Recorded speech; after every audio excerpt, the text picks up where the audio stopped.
Hello, it is Dr. Racquel. I am back again with a video for today. I hope you all are doing amazingly. Please like, comment, and subscribe to my channel.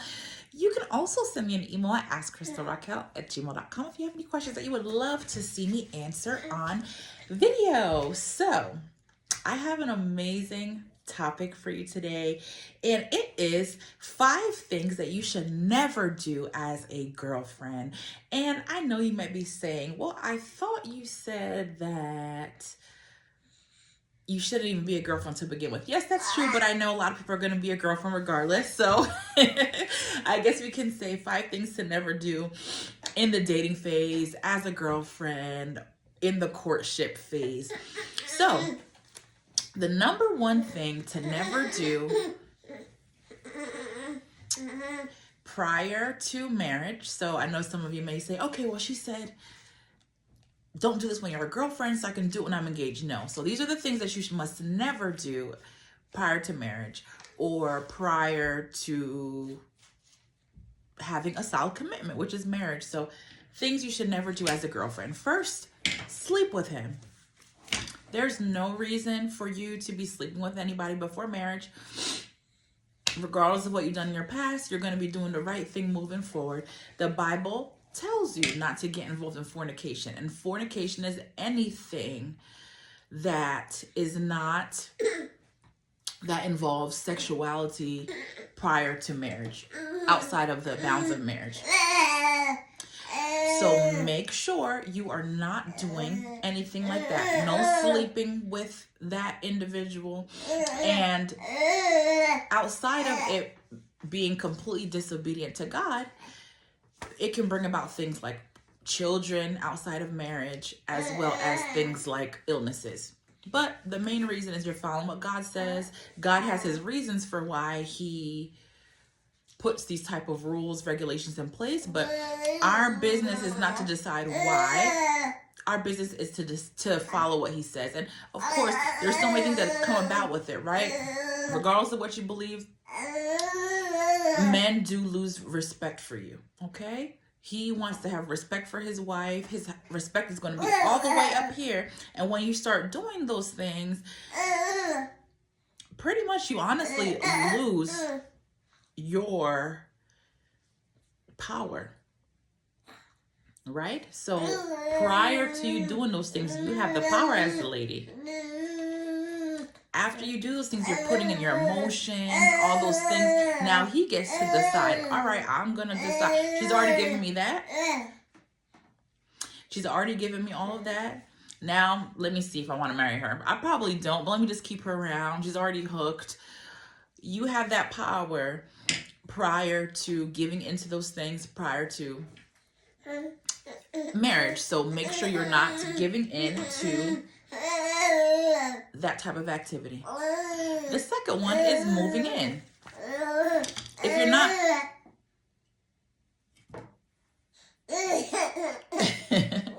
if you're not giving into the first one, you're likely not going to desire to move in. But for whatever reason, some people might still move in even if they haven't been intimate. But don't move in, don't move in, don't move in. That is just getting too familiar, way too familiar with that individual. So make sure you are not moving in and not having any type of intimacy with that person. The third thing is, do not share your finances. So you shouldn't be sharing any bank accounts, which should be a given.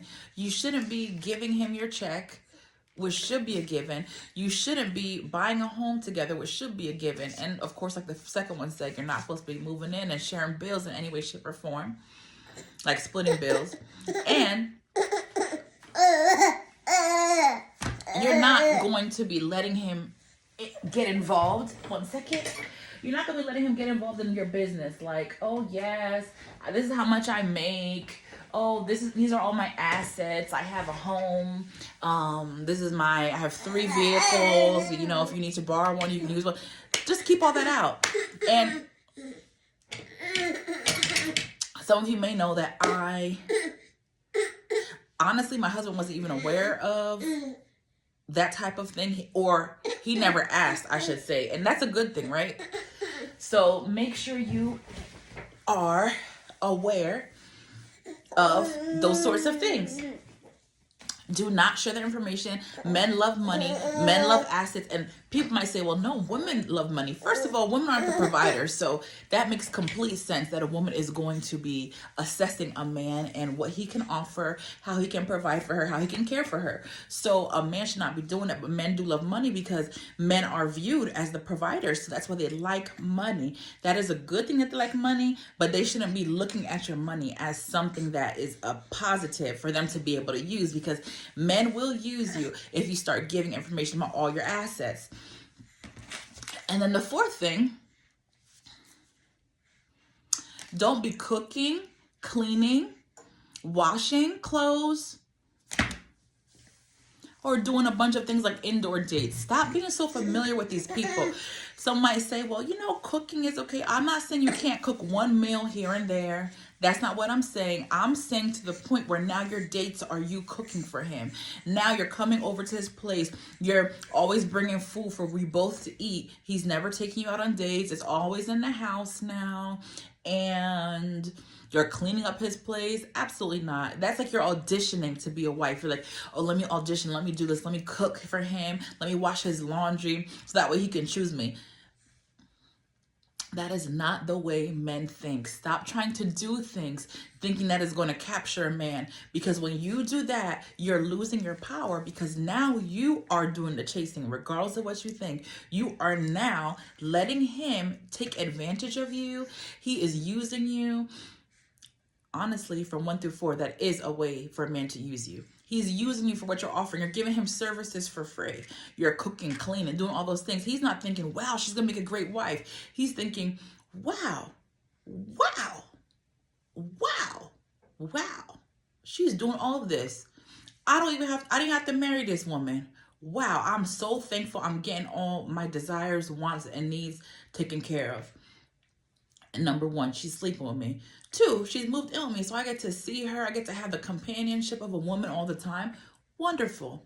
3, she told me all her finances. I see that she got some money, so that's good. She has another car, can use that sometimes. I'm not gonna have to really do much for her. She's independent. INDEPEN.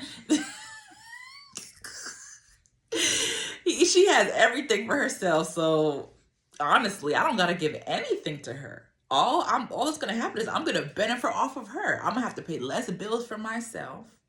She's benefiting in a way because she'll have to pay possibly less bills, but I don't gotta do much. I get what I want. I have somebody in my bed, in my home, everything. That's what. Okay, and number 4, like I was saying, like, and in the indoor dates, like the man's like, all right, she's already here. She doesn't require anything from me. The 5th one is stop putting all your emotions into everything. Stop telling him your life story, everything that happened to you, everything unfavorable. Stop saying things that have happened in your family, to other people in your family, to you in your family, to you in your relationships. Just stop. Just stop. And stop saying bad things about your family members, because they're going to be looking at you like, okay, that's her family. She's probably like that too.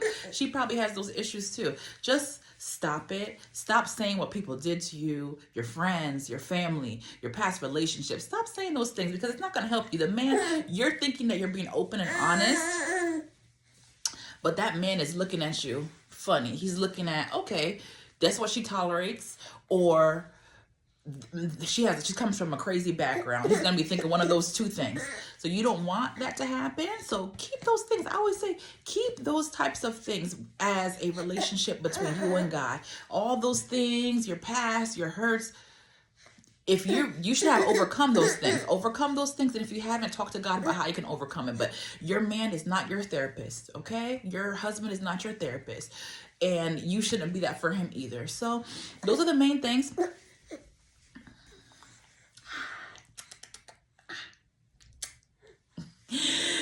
The first one, do not sleep with him. Number 2, do not move in with him. Number 3, Do not be sharing your financial information, what you have, your assets, or any bank accounts with him. Mixing up too much stuff together, purchasing vehicles together, purchasing homes together. Don't be cooking, cleaning, doing his laundry, or doing a lot of indoor dates. Keep it outside if you can. And stop putting all your emotions into everything. This is not your husband. Your emotions are for your husband. And if you have any issues in your past, that should be dealt with between you and God. Let me know what you think. Have a blessed day. Bye.